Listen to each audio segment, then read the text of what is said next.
A long stream crossing came our way, but the Tekton's massive ground clearance meant even driving like this didn't pose any harm to the underbelly. Not 10, not 20, not 30. There are 60 Nissan Tektons doing the journey from Chandigarh to Ladakh. At 16,600 feet above mean sea level, it is actually at half the height of a commercial jet plane's cruising altitude. This engine, the Tekton 1.0 manual, is still giving me ample torque, ample performance to be with the convoy of the T280s. That is saying something. It's very uphill, but this baby, 1000cc definitely, but ample, low and juice, and that is what matters.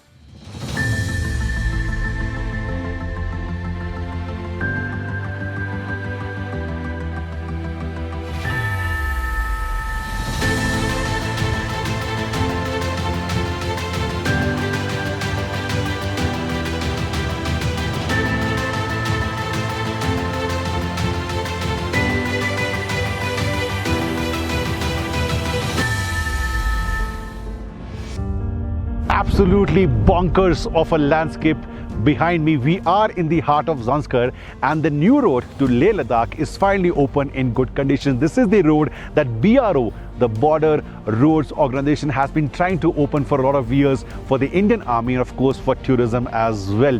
Now Nissan has upped the game completely when it comes to the media drive experience. We haven't had an experience to be a part of such a mega adventure ever. Not 10, not 20, not 30. There are 60 Nissan Tektons doing the journey from Chandigarh to Ladakh, and we are currently in the heart of the journey right now, resulting in a new India Book of Records as well. I'm sure you're curious, which version am I driving, how is the performance, the route, the landscape, and all your questions will be answered in this video right away. Let's start from Chandigarh itself.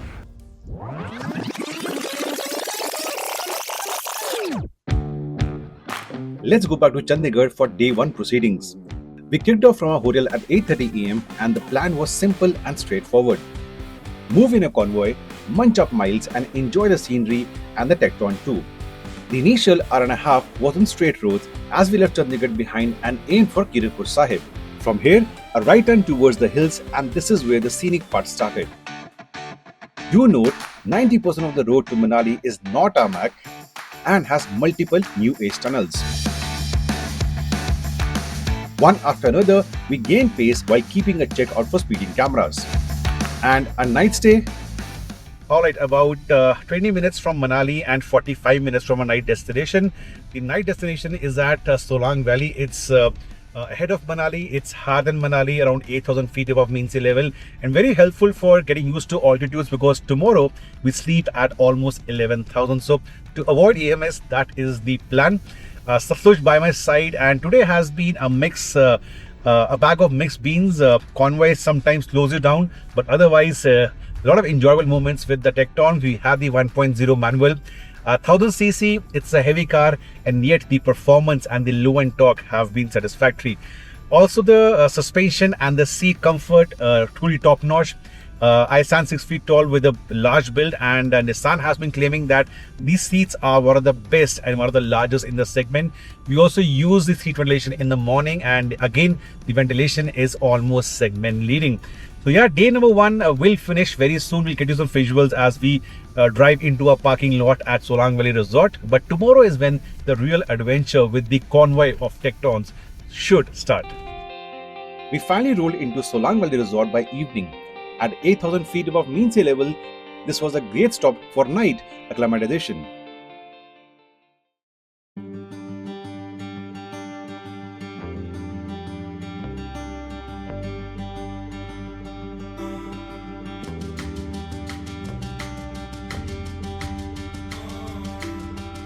Day 2 started at 9 am. Convoy formations can take time and hence the small delay.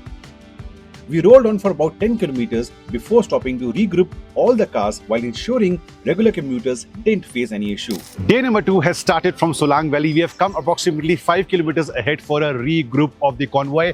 This is a large and a huge convoy by all means. Now, the aim is to go from here towards Shinku Pass. That is the peak of the entire trip.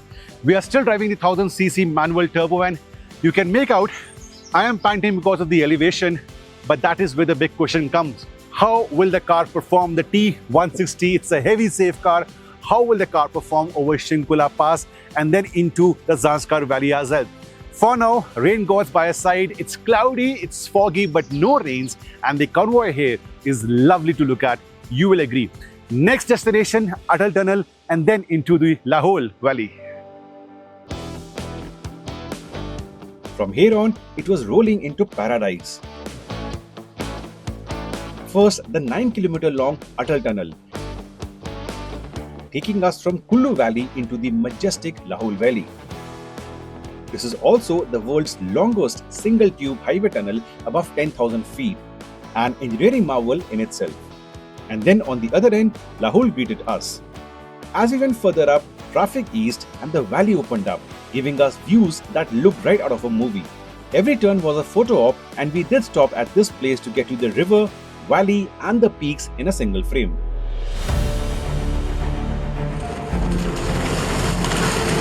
Our next destination was the Shinku Pass, one of the newer passes in the Himalayas, and at 16,600 feet above mean sea level, it is actually at half the height of a commercial jet plane's cruising altitude. Alright, we are about 7 kilometers short of the Shinku top, which is the highest point on the entire trip. Tarmac is now giving way to no tarmac, slightly off-road sections. There is no vegetation around. We're probably around 14,000 feet above mean sea level. Our AC is running because I don't want the dust to come inside. I'm sort of taking deep breaths, but this engine, the Tekton 1.0 manual, is still giving me ample torque, ample performance to be with the convoy of the T280s. That is saying something. Now, Shinku has been a gateway to the Zanskar Valley, and very important because once the tunnel gets made, the road ahead of Shinku towards Leh will provide almost all-year connectivity to the Indian Army. That is a good part. We do have some small hiccups and jams every now and then. Like this one, thankfully the sun is out, it's not very cloudy. And yeah, we'll just stop for a few seconds at Shinku. Don't want EMS to come in. But till now, this car has been behaving very maturely, sorted dynamics. And yeah, engine might be small on paper, but it does have a big heart in terms of torque and performance, the power. We weren't done yet with the beauty of Zanskar. The majestic Gonbo Ranjan was next. This is a standalone mountain, often referred to as God's Mountain, featuring a unique pyramid shape and deep spiritual importance. The locals see it as the holy seat or throne of Gonbo or the Mahakala, a fierce protector god in Tibetan Buddhism, and hence even climbing the peak is forbidden out of deep respect for the holy nature. They said such a large convoy could not do this trip into Zanskar Valley. They said today would be a rainy weather as per the predictions. And they said 1000cc engine in a heavy car, manual transmission on this route. Well, all of these theories have been proved wrong. We have the Gonbo behind us, and what a drive it has been. It's very, very windy. Weather gods have been away. We have got sunny weather, not too cloudy this side, and what a way to have Tekton's drive experience. Not 1, not 10, not 20, 60 odd Tektons being driven in convoy formation from Manali into Zanskar. I'll not speak much. There are a lot of visuals for you guys to see. The route has been spectacular. We crossed Shinku Pass approximately 30 minutes back. Didn't stop much. Took a few visuals because I was panting. Our SPO2 was down to 60. Not a good way to stop. We carried forward and came over here. By the way, the route from Solang Valley is almost 90% tarmac. It's very uphill, but this baby, 1000cc definitely, but ample low end juice, and that is what matters. We were 3 in the car. At times AC was running to keep the dust away. Our luggage was there, and this thing got us here. It's my first time in this part of Zanskar Valley, and I've been very, very excited and happy. From here, our campsite was about 2.5 hours away. With almost no traffic around, it was time to get back to laid-back driving, and of course enjoy the T160 stock and witness convoy driving at its best. We did take a stop at the tabletop for some shots and to witness jaw-dropping backdrops. Told you, Zanskar never disappoints.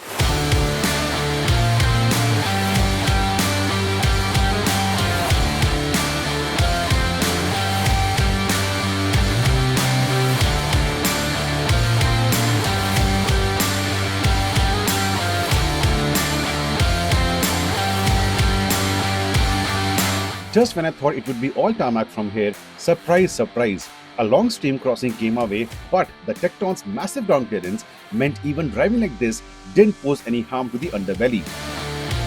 And looked cool on the camera also, right? By evening, we were at a campsite, 1 hour ahead of Padum.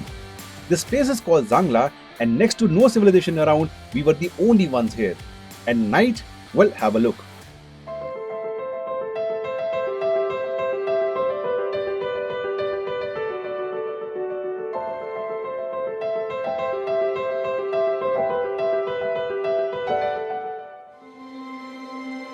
Hello and good morning. Today is the final day and the run towards the Indus Valley. We'll be going towards Leh from Zanskar Valley. So we'll be driving next to the Zanskar River, but once we are near to the Leh city, we'll be driving next to the Indus River as well.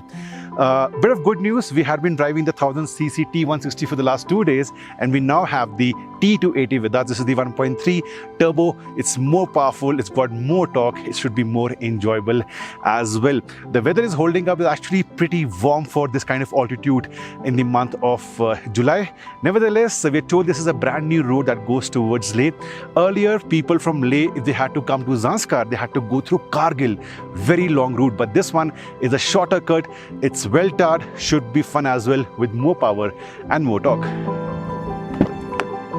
Bonus point, this particular location was only made for this event, and at night it was spectacular. We had the entire Nissan logo also lit up. We are told after we go, the entire area will be clean and there will be literally no trace of what happened last night. That is a good initiative by Nissan and the agency.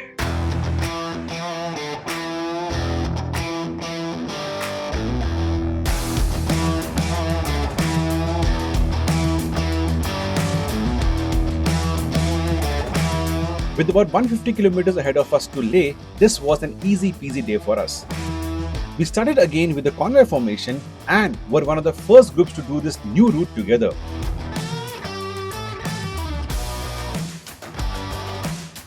This route passes through almost no civilization or network for hours. Best way to get lost, I say. That said, we did have tough sections on the way.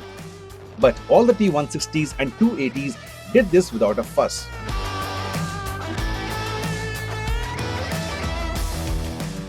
Bridge after bridge, turn after turn, we finally joined the Srinagar-Leh highway at Nimmu. From here, Leh was a very quick downhill run. And then into the capital city of Ladakh, and finally to our hotel, ending the trip. Jule and welcome to Leh. Now this has been an adventure-filled 3-day journey with 60 Nissan Tektons. Not a single breakdown, not even a puncture, and not a single Tekton got stuck in the toughest of sections that we drove through in the last 3 days. That says a lot because not all drivers were experts, not all drivers were experienced, they were newcomers as well, and that means a lot for the company. One aim was there for the entire event to showcase that the Made in India Tekton is ready for all kind of adventures, for all kind of drivers. In my books, if you're in the market for a good-looking, macho-looking, muscular-looking, mid-size SUV, do yourself a favor, do visit a Nissan showroom and take an extended test drive as well. Furthermore, a few months back, there were strong rumors that Nissan would leave India. The Tekton, in my opinion, is a big slap on those faces. Furthermore, Nissan will not stop. They're also going to launch a 3-row family SUV in the coming few months. That means Nissan is definitely here for the long haul. Any particular question about the Tekton, please ask me in the comment section below, and more adventure awaits all of you on my channel. If you haven't done it till now, do subscribe and of course do hit that bell icon as well.